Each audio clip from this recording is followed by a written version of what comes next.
Okay, I was continuing with my tubeless adventures and I was trying to get this tyre to seat onto this wheel rim. Using a standard track pump and some of the techniques that I've shown in earlier videos, I still haven't managed to get this seated. What I really needed was a booster pump, but I'm not going to go out and buy one of those. I'm just going to try something different. And the way I'm going to do that, to use a second wheel, this cable I've taken off of another track pump and I've put a bolt inside here so that when I push this over the valve it will release the air. This tyre is rated up to 86 psi. I'm going to take it up to about 80.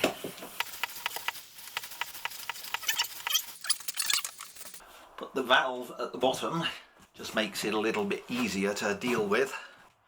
Now I've taken the valve stem out of here so the air will go in as quickly as possible, and I've also made myself a little rubber washer out of a piece of inner tube so that this end gets a better seal. This doesn't screw on, I'm just going to hold it on.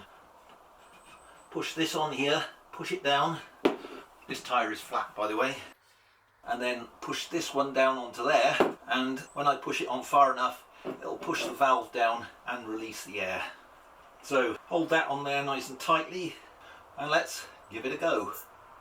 Ready, steady.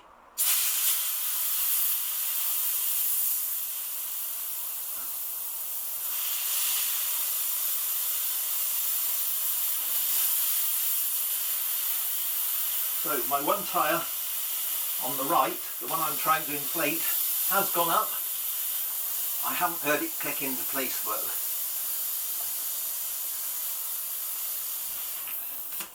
That's it, the sacrificial tyre is down and this one is just slightly up, which is a good sign. I'm hoping this one will have sealed enough that I can use my track pump and be able to inflate it. I'm just going to get my valve to put back in the tyre I'm trying to inflate.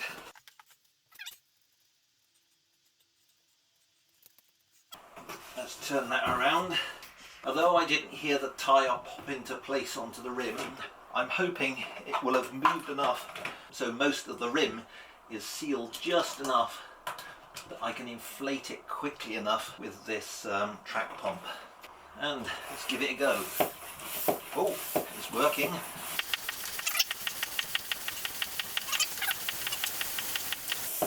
psi now, and the tyre is leaking because this is the tyre that I'd previously used and it had holes in it.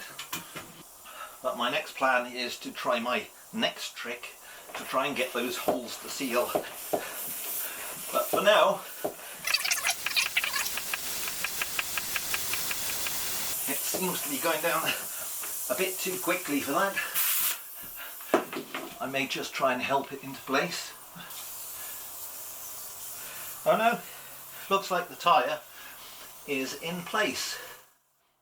So in summary, instead of going out and buying a booster pump or making a booster bottle out of a fizzy drinks bottle like Pete Talk did, I've just used a separate wheel pumped up to relatively high pressure to act as a reservoir to inflate this second wheel. So as a tip, if you don't have a booster pump or any means of getting your air into the tyre rapidly, that's one way you could possibly try to get the tubeless tyre to seat.